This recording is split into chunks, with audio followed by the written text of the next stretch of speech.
बिस्मिल्लाहिर्रहमानिर्रहीम। इमरान हमीद बात कर रहा हूँ और मेरे साथ नवीद साहब मौजूद है लैलपुर से।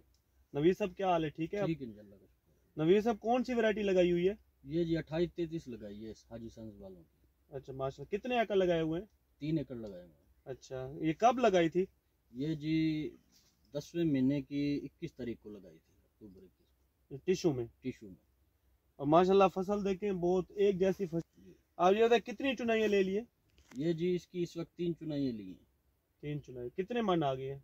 ये जी माशाल्लाह इस वक्त जोन सा है ना 958 मन आ चुका है। 3 एकड़। हाँ जी 3 एकड़। और इस तरह 1 एकड़ बना 319 मन जी जो है वो 3 पिकिंग में जी जी। तकरीबन कितने का माशाल्लाह सेल हुआ है? नौ सौ ये अठवंजा जी मान। ये जी माशाल्लाह अब तक 16.5 लाख रुपए का सेल हो चुका है।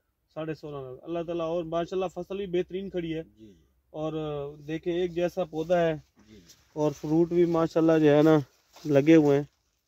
और क्या पैगाम देंगे फार्मर को वैरायटी के बारे में? वैरायटी बहुत अच्छी है माशाल्लाह। मैं तो यही कहूँगा कि जितना हो सके इसे 28-33 को लगाएं। माशाल्लाह। हाजी सन्स की वैसे सारी वैरायटी बहुत अच्छी हैं, लेकिन ये है कि इसको हमने तो हर साल लगाते हैं माशाल्लाह, हर साल ही अच्छी पैदावार लेते हैं। जी माशाल्लाह। ठीक है जी, मेहरबानी। बीज कहाँ से लिया था? बीज धनोट से लिया था जी। धनोट से। जी। ठीक है जी, मेहरबानी।